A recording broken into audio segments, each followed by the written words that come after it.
El Salvador, una mirada desde el conflicto a los acuerdos de paz.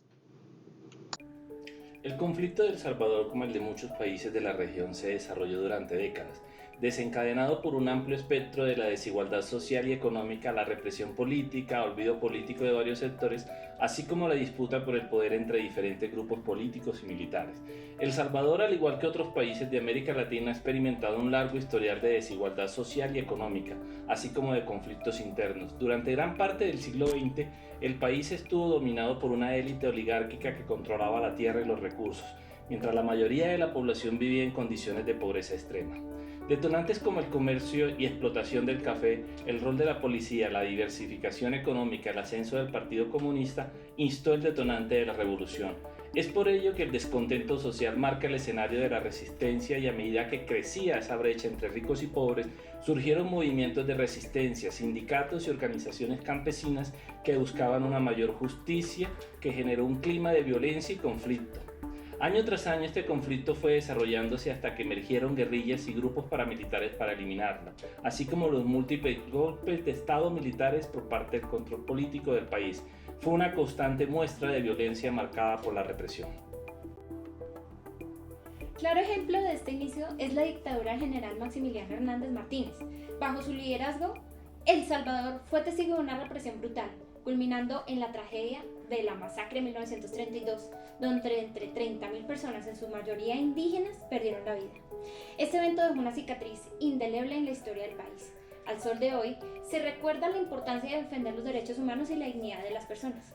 Sin embargo, la esperanza llega en medio de una lucha por la justicia. Farundo Martí, el líder revolucionario cuyo coraje y sacrificio continúan inspirando a generaciones posteriores. Fundador del Partido Comunista Salvadoreño y líder de la rebelión de 1932. Martí dedicó su vida a causa de la justicia social y desigualdad. Ahora bien, al ver la gesta de conflicto que inició tiempo atrás, durante 1980 y 1992, detonó la guerra civil, apoyada por Estados Unidos. La violencia y la represión se convirtieron en la norma contra grupos guerrilleros de izquierda como el Frente del Farundo Martí para la Liberación Nacional.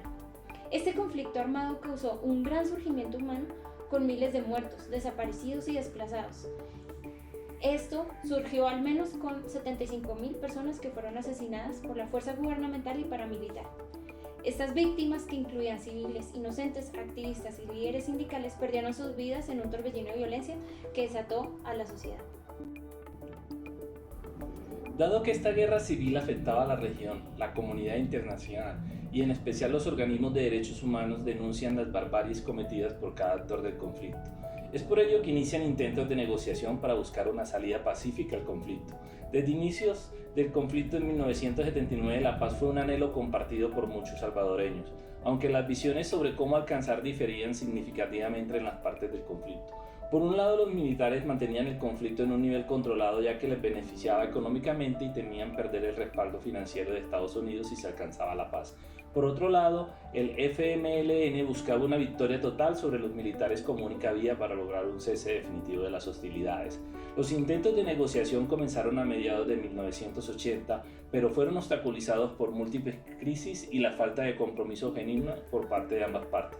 Sin embargo, la presión internacional, especialmente de la Unión Europea y del Grupo de Contadora, quienes son los cancilleres de Colombia, México, Panamá, Venezuela, se reunieron en la isla de Contadora, Panamá, con el propósito de impulsar una iniciativa conjunta de paz para el conflicto centroamericano. Por lo tanto, esto contribuyó a abrir nuevos caminos hacia la paz de América Central. Estos esfuerzos internacionales, aunque no decisivos por sí solos, sentaron las bases para futuros acuerdos.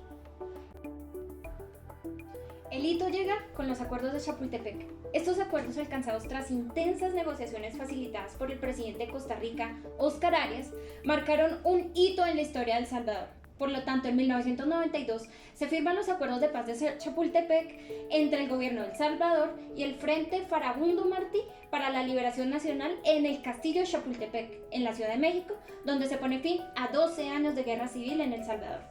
Estos acuerdos establecieron reformas políticas, sociales y económicas destinadas a promover la democracia, la justicia social y la reconciliación social. Uno de los aspectos más destacados en estos acuerdos fue la demanda del FMLN de una reforma profunda en las Fuerzas Armadas y la policía. se insistió en la necesidad de desmilitarizar la policía y establecer un nuevo cuerpo de policía nacional.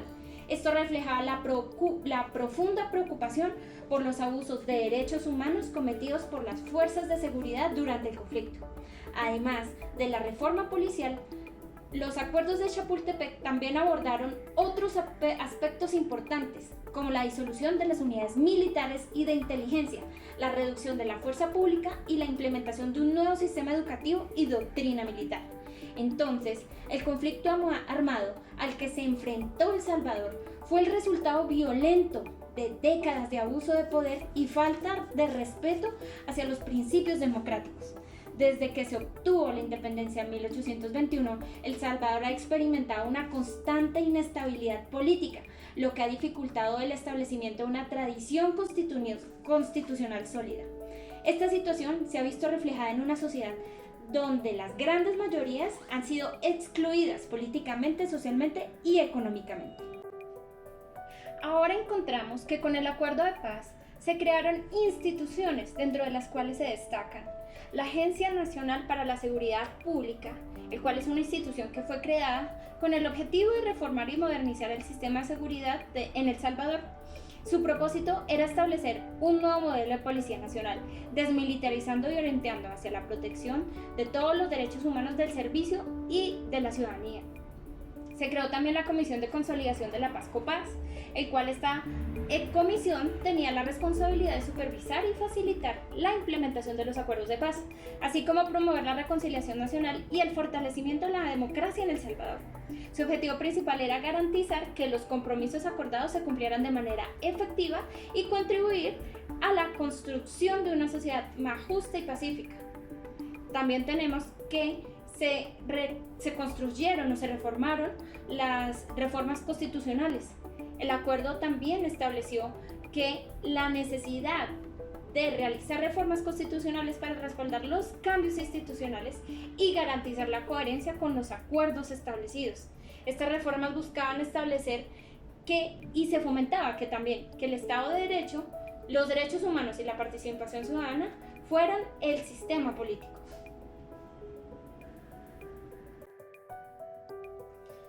Finalmente, durante la fase de implementación se encuentra que hubo resultados inmediatos y otros que no fueron contemplados en dichos acuerdos. El cese al fuego. El mayor logro de estos acuerdos fue la paz duradera, con un cese al fuego ejemplar y el FMLN transformándose en un partido político que obtuvo representación significativa y alcanzó la presidencia en 2 ocasiones sucesivas. Incorporación del FMLN a la vida política. Tras la incorporación a la vida política en El Salvador se observó un periodo inicial de violencia contra algunos excomandantes por grupos armados ilegales. Sin embargo, la posterior creación del Grupo Conjunto para la Investigación de Grupos Armados Ilegales con Motivación Política en El Salvador no condujo a la judicialización de los casos. A pesar de estos incidentes, la violencia política disminuyó, permitiendo la consolidación de la participación democrática y el equilibrio de poderes, lo que llevó a la alternancia en el gobierno en el 2009 en el mando del órgano ejecutivo y la asunción del poder de la izquierda mediante elecciones libres, eventos inéditos en El Salvador. La reforma de la Fuerza Armada. Los acuerdos de paz fueron exitosos en garantizar el retorno de la Fuerza Armada a los cuarteles y en darle un nuevo papel, en especial en cuanto al sometimiento a las autoridades civiles y a la eliminación de su influencia política, al menos en los primeros años de la posguerra. Igualmente tenemos la desmilitarización de la seguridad pública. Esto se dio porque dio paso a la formación de una nueva fuerza democrática, la Policía Nacional Civil. En este caso, fue la nueva institución que estaría bajo autoridades civiles y sujetas a rigurosos controles disciplinarios, con un enfoque en el respeto a los derechos humanos, a pesar de que los objetivos iniciales de mantener la naturaleza civil de la policía, se permitió la incorporación de exmilitares y excombatientes en roles de liderazgo, lo que contradijo las intenciones originales de los acuerdos. Se concibe la reforma electoral, judicial, el compromiso con las acciones y medidas necesarias para evitar todo tipo de hechos o prácticas que atenten contra la vida, la integridad, la seguridad y la libertad de las personas y erradicar toda práctica de desapariciones y secuestros. Los acuerdos de paz en El Salvador apenas abordaron de manera superficial y tardía los temas relacionados con el desarrollo económico y social del país. Se plantearon algunas acciones para mitigar los impactos negativos del ajuste estructural. Sin embargo, esta medida fueron solo un punto de partida y requerirían un desarrollo más amplio por parte del gobierno.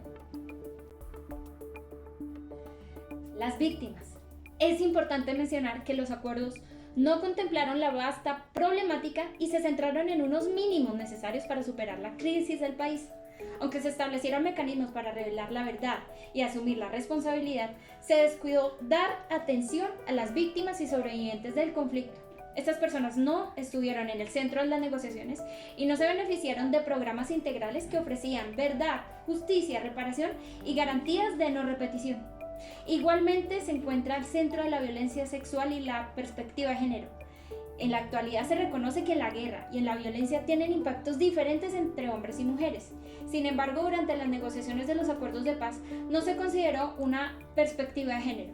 Esto se evidencia especialmente en la falta de atención hacia la violencia de mujeres sufrida por niñas y adolescentes y adultas, obviamente. Un aspecto que no fue abordado de manera adecuada ni por la Comisión de la Verdad. Aunque la Comisión registró varios casos de violencia sexual, su tratamiento fue limitado y fallido, lo que minimizó la importancia del tema y evitó un debate público sobre la separación integral de las víctimas.